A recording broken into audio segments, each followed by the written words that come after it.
오늘 아침 하나님께서 우리에게 주신 말씀이 여기 있습니다. 구약성경 창세기 31장 17절에서 35절 말씀입니다. 창세기 31장 17절에서 35절 말씀을 제가 한 절, 여러분이 한 절 교독하시겠습니다. 야곱이 일어나 자식들과 아내들을 낙타들에게 태우고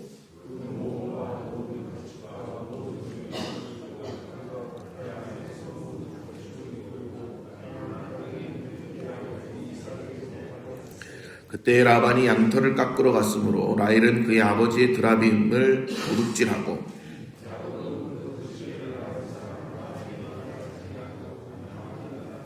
그가 그의 모든 소유를 이끌고 강을 건너 길르앗 산을 향하여 도망한지 라반이 그의 형제를 거느리고 7일 길을 쫓아가 길르앗 산에서 그에게 이르렀더니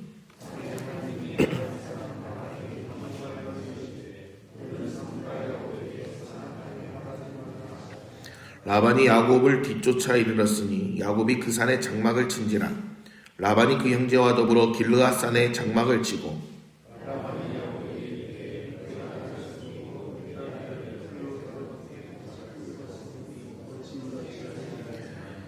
내가 즐거움과 노래와 북과 수금으로 너를 보내겠거늘 어찌하여 내가 나를 속이고 가만히 도망하고 내게 알리지 아니하였으며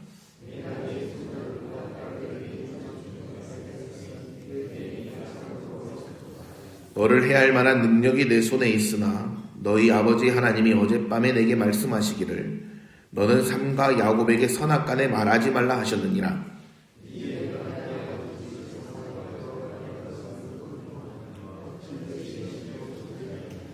야곱이 라반에게 대답하여 이르되 내가 생각하기를 외삼촌이 외삼촌의 딸들을 내게서 억지로 빼앗으리라 하여 두려워하였음이니이다.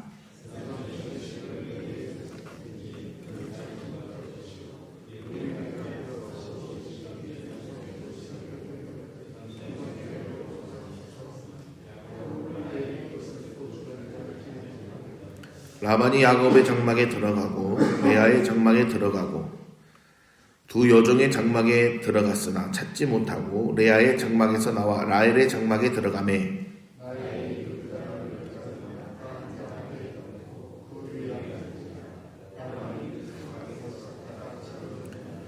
같이 읽겠습니다. 라헬이 그의 아버지에게 이르되 마침 생리가 있어 일어나서 영접할 수 없사오니 내 주는 노하지 마소서 하니라. 라반이 그 드라빔을 두루 찾다가 찾아내지 못한지라. 아멘. 인생을 살면서 이제 좀 괜찮아졌다 싶었는데 이제 거의 다 해결됐다 싶었는데 이 뒤에서 또 다른 문제가 쫓아온 경험 있으십니까? 이 문제만 넘기면 되겠다 했는데 또 다른 문제가 따라붙고 또 다른 걱정이 밀려오고 이런 경험 다들 있으실 겁니다. 오늘 본문에 나오는 야곱의 상황이 딱 그렇습니다. 야곱의 인생을 한 단어로 지금 표현하면 뭐라고 할 수 있을까요? 저는 이렇게 말하고 싶습니다. 도망자입니다. 형 에서를 피해 도망쳤죠. 이제는 20년을 함께 살았던 장인 라반을 피해 또 도망칩니다.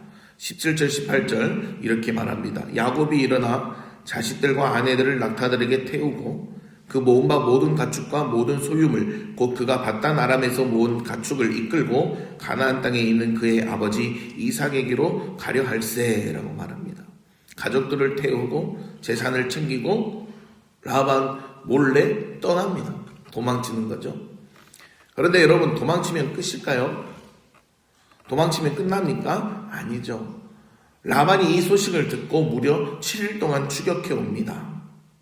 이 7일이라는 시간은 단순한 이동이 아니라 이 고대 근동의 거리 개념으로 볼 때 집요한 추격과 의지를 의미합니다. 구약학자들은 이 장면에 대해서 보복을 가진 추적으로 해석하고 있습니다. 즉 잡히면 가만두지 않겠다는 말입니다. 야곱 입장에서 생각해 보십시오. 앞에는 아직 멀고 먼 길, 뒤에는 분노에 찬 라반, 완전히 끼인 상황입니다.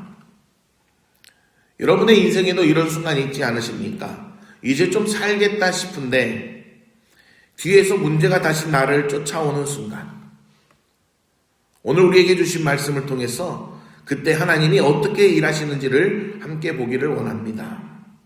여러분, 하나님은 우리보다 먼저 앞서서 일하시는 분이십니다. 이 장면에서 진짜 주인공이 누굴까요? 야곱입니까? 라반입니까? 아닙니다. 하나님이십니다. 24절 말씀 우리가 한번 다 같이 읽어보겠습니다. 시작.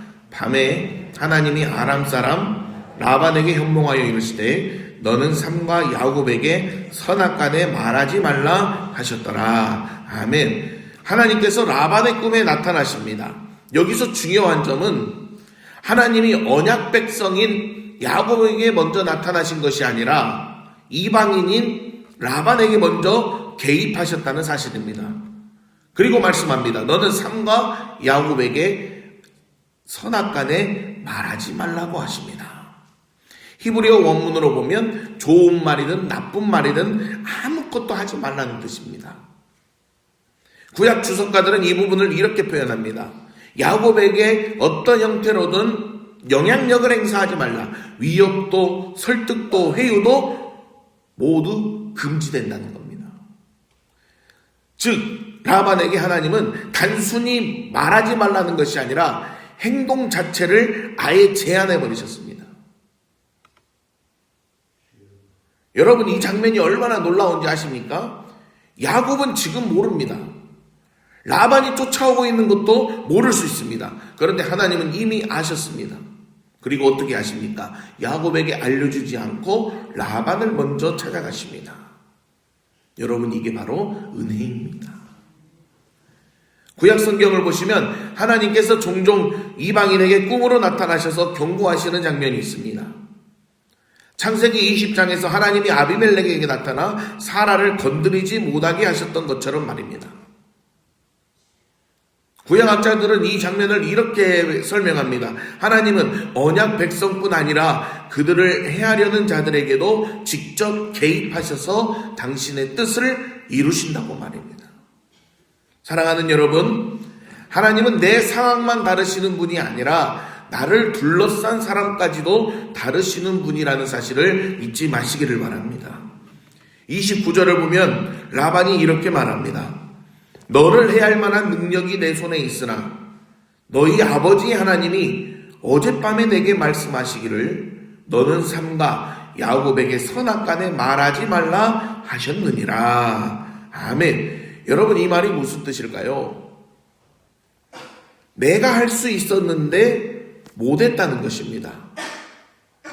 내가 너를 죽일 수 있었는데 못 죽였다는 말하고도 같죠. 왜요? 하나님이 막으셨기 때문입니다. 사랑하는 서한교회 가족 여러분, 오늘 이 아침에 우리가 붙들어야 할 진리가 여기 있습니다. 하나님은 우리보다 앞서가셔서 일하시는 분이십니다. 우리는 뒤에서 쫓기는 것만 느끼는데 하나님은 이미 앞에서 우리의 상황을 정리하고 계십니다.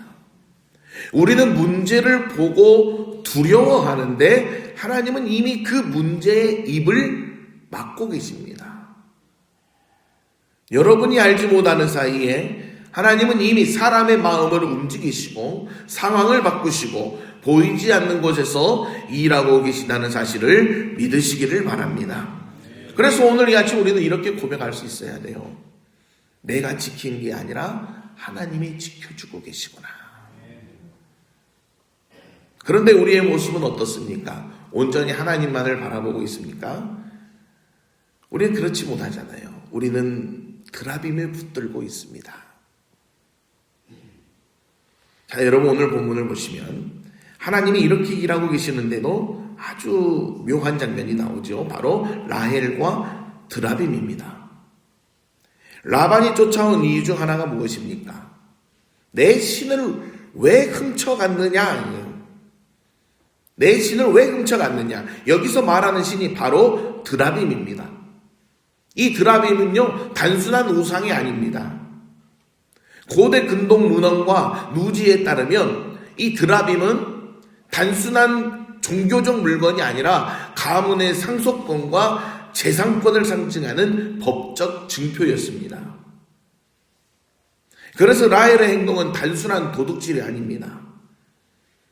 이 부분에 관해서 구약학자들은 라헬은 신앙 때문이 아니라 자신의 미래와 권리를 확보하려는 의도로 드라빔을 취했다고 말합니다. 쉽게 말하면 이런 겁니다. 하나님도 믿지만 그래도 이거는 있어야지. 여러분, 이 모습이 낯설지 않습니까? 어쩌면 라헬의 이야기가 아니라 오늘날 저와 여러분의 이야기일 수도 있습니다. 우리는 분명히 고백합니다. 하나님을 믿습니다. 온전히 하나님을 믿습니다. 그런데 동시에 한쪽에서는 이렇게 말합니다. 그래도 물질은 좀 있어야지. 그래도 사람은 좀 있어야지. 그래도 권력은 좀 있어야지. 그래도 내 경험과 능력은 붙들어야지. 마음 깊은 곳에서는 이렇게 말하고 있는 겁니다. 하나님만으로는 조금 불안합니다. 그래서 우리가 오늘 이 아침 우리의 신앙 앞에 또 하나의 질문을 던져봐야 됩니다. 나는 정말 하나님만으로 충분한가? 아니면 하나님의 무언가를 더하고 있는가?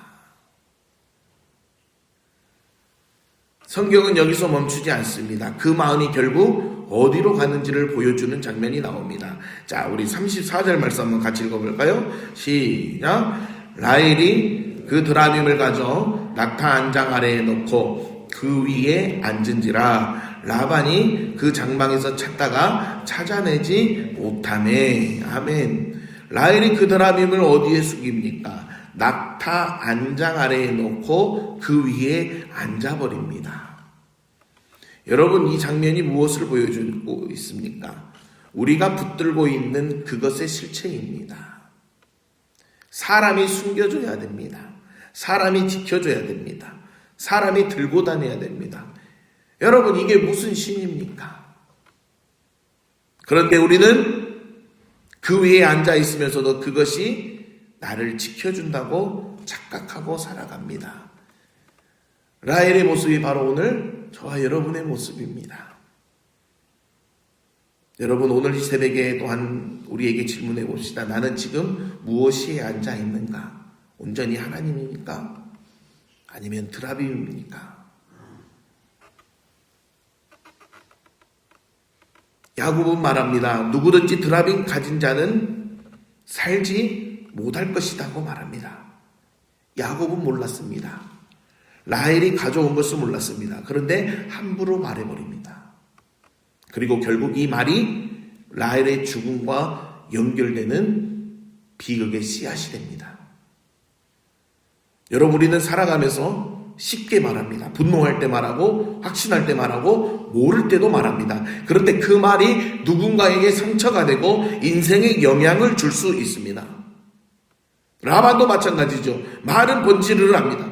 내가 잘 보내주려 했다. 하지만 삶은 정반대입니다. 말과 삶이 다른 것도 문제고 생각 없이 내뱉는 말도 문제입니다. 그래서 우리는 하나님 앞에 이렇게 기도해야 됩니다. 하나님, 내 입술을 지켜주십시오. 사랑하는 성안교회 가족 여러분, 오늘 이 아침 우리는 두 가지를 봤습니다. 하나는 사람이 지켜줘야 하는 드라빔과 다른 하나는 사람을 지키시는 하나님입니다. 여러분은 지금 무엇을 붙들고 계십니까? 앞으로 여러분은 무엇을 붙들으시겠습니까? 라반은 7일 동안 쫓아왔습니다. 하지만 하나님은 단 하룻밤에 막으셨습니다. 이게 하나님입니다. 오늘 이 새벽에 조용히 우리의 모습을 돌아봅시다. 나는 지금 무엇을 의지하고 있나? 나는 지금 무엇 위에 앉아 있나? 여전히 내가 붙들고 있어야 안심이 되는 이 나만의 드라빔을 붙잡고 있지는 않습니까? 오늘 이 아침 주님께 결단하기를 간절히 부탁드립니다. 하나님, 내가 붙들고 있던 드라빔을 내려놓겠습니다. 내가 지켜야 해서 불행했던 것들을 내려놓고 이제는 나를 지키시는 하나님만을 신뢰하겠습니다. 보이지 않아도 일하시고 내가 알지는 못하는 순간에도 앞서가시는 하나님, 그 하나님만을 붙들고 오늘도 살아가게 해달라고 기도하며 나아가는 저와 여러분이 되기를 간절히 소망합니다. 기도하겠습니다. 하나님 아버지 감사합니다. 우리는 연약하여 하나님을 믿는다 하면서도 여전히 아버지 세상의 드라미를 붙들고 살아갈 때가 많습니다. 주님, 오늘 이 아침 우리의 마음을 비추어 주시옵소서. 하나님보다 더 의지하고 있었던 것들을 깨닫게 하시고 담대히 내려놓을 수 있는 믿음을 허락하여 주시옵소서. 아버지, 우리가 알지 못하는 사이에도 앞서가셔서 우리를 지키시는 하나님만을 신뢰하게 하시고 오늘 이 하루도 그 은혜 가운데 살아가게 하여 주시옵소서. 주님, 우리의 입술도 지켜주시옵소서. 가볍게 말하지 않게 하시고 정직하고 살리는 말을 하는 우리의 입술이 되게 하여 주시옵소서. 함께 하소서. 영광 받으소서. 예수님의 이름으로 기도드리옵나이다. 아멘.